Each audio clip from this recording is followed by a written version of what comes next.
Hello friends, welcome to my channel Kahkasha youtuber channel में आपका बहुत बहुत स्वागत है, वेलकम है।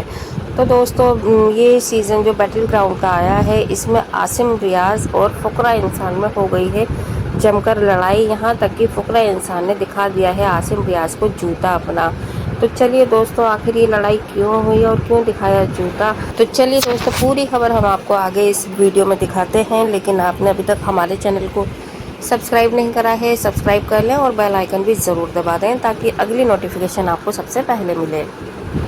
तो फ्रेंड्स, जैसा कि हमें पता है कि आसिम रियाज बिग बॉस में आए थे और बिग बॉस में आने के बाद इन्होंने काफ़ी ज़्यादा हंगामा किया था, काफ़ी ज़्यादा लड़ाई करते थे ये बिग बॉस में भी, और वैसा ही एटीट्यूड इनका सेम बैटल ग्राउंड में भी दिखाया जा रहा है।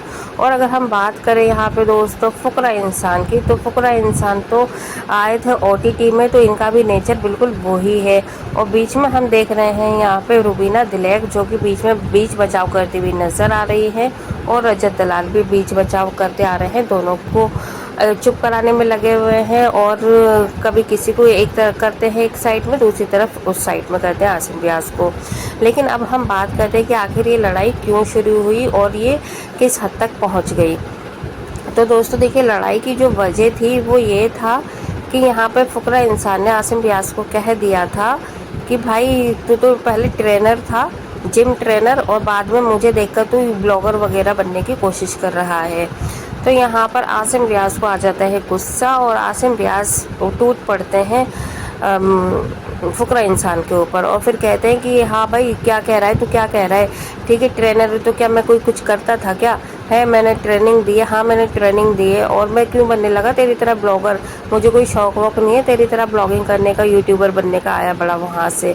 तो आसिम रियाज तो आपको पता है कि अगर एक बात के पीछे पड़ जाता है तो बस वो पूरी तरीके से पड़ ही जाता है, और फिर वो ये नहीं सोचता कि वो क्या बोल रहा है। और सेम ऐसा ही एटीट्यूड हमने इन्हें बिग बॉस में भी देखा ही था, और शायद वो यही समझते हैं कि ज़्यादा लड़ने झगड़ने से उनको फेम मिलेगा और वो जीत जाएंगे ये। हालांकि इन्हें फेम तो काफ़ी मिल ही गया था बिग बॉस में, और वो यही चीज़ बार बार दोहरा रहे हैं, तो अब ऑडियंस को भी ये चीज़ समझ में आ गई है। लेकिन यहाँ पे जो फ़ुकरा इंसान है वो कहने लगा कि भाई देख सुन, तू जो आसिम था ना, तुझे लोगों ने देख लिया है, अब तू ये मत सोच कि जैसे तूने बिग बॉस में करा तू यहाँ पे भी पहुँच जाएगा आगे, यही लड़ाई झगड़ा करके। और फिर कहता है कि ये ना, तू क्या कह रहा है? मेरा कहने का मतलब वो नहीं था कि तू जिम ट्रेनिंग करता है तो कोई बुरा काम कर रहा है, ठीक है? मैंने सिर्फ ऐसे ही बोल दिया था कि तूने ट्रेनिंग वगैरह दी थी, और अब तू ये ज़्यादा यहाँ पे बोल के ब्लॉगर बनने की कोशिश कर रहा है। बस इस बात के पीछे तो आसिम रियाज उसके हाथ पैर नहा के पीछे ही पड़ जाता है। हालांकि हमें पर्सनली ऐसा नहीं लगा कि इसमें फ़ुकरा इंसान की कोई ख़ास ज़्यादा गलती है, बस हमें ऐसा लगा कि आसिम रियाज ने इस बात को च्युइंगम की तरह एकदम खींच दिया, बहुत लंबा ज़्यादा, और इतना खींच दिया कि जितने और भी कंटेस्टेंट बैठे हुए थे तो वो सब के सब इतना ज़्यादा इरिटेट हो गए थे। और इरिटेशन में आके अगर आप देखें तो यहाँ पे रुबीना दिलेक काफ़ी देर से इन दोनों का झगड़ा देख रही थी, और ना गुस्से में आके उन्होंने वहाँ पे रखा हुआ कप एकदम से पटक डाला। तो ये भी हमें थोड़ा सा ऐसे ही लग रहा था कि थोड़ा सा ओवर हो गया यहाँ पे रुबीना दिलेक का भी। वो सिंपली तौर पे भी समझा सकती थी, ऊंची आवाज़ करके, डांट के, झपट के, लेकिन ऐसा किया नहीं। उन्होंने भी थोड़ा सा एक अलग ही दिखाया अपने आप को शो करने के लिए, ठीक है। और अगर हम बात करें यहाँ पे रजत दलाल की, तो रजत दलाल भी आसिम रियाज का ही साथ दे रहे थे, क्योंकि यहाँ पर वैसे तो रजत दलाल को ही उन्होंने बोला था कि ये पहले जिम ट्रेनर था, लेकिन आसिम रियाज अपने ऊपर इस बात को लेके चला गया। आसिम ने बोला कि पहले मैं भी जिम की ट्रेनिंग देता था, इसलिए ये बात मुझे भी हर्ट हुई है। तो इतना रजत दलाल जिसको बोला गया वो तो चुप बैठा हुआ था, लेकिन जिसको लेकर अपने ऊपर चला गया उसने ज़्यादा हंगामा क्रिएट कर दिया। तो यानी कि लड़ाई कहीं और होनी थी और लड़ाई हो कहीं और गई। तो यहाँ पर रजत दलाल भी कहते हैं कि भाई देख, हमें भी कोई शौक़ नहीं है ब्लॉगिंग करने का, ठीक है? हाँ, हमने ट्रेनिंग दी है और हमने नेशनल लेवल पर दी है, इंडिया के लिए दी है। रजत दलाल अपनी वही बात लेके बैठ गया जो कि उसने कई बार बिग बॉस में भी दोहराई है। हाँ, प्राउड है हमें रजत पर कि उसने इंडिया के लिए काफ़ी गोल्ड मेडल जीते हैं, लेकिन ठीक है, हर बात को अपने ऊपर लेना ये भी सही नहीं है।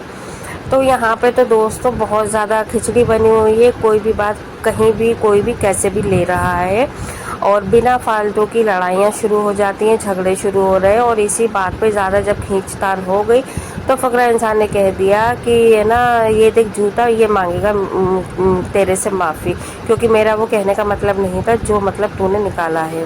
तो आसिम रियाज बार बार यही बोलते हैं कि तू माफ़ी मांग, माफ़ी मांग, और फ़करा इंसान माफ़ी मांगने के लिए तैयार नहीं है।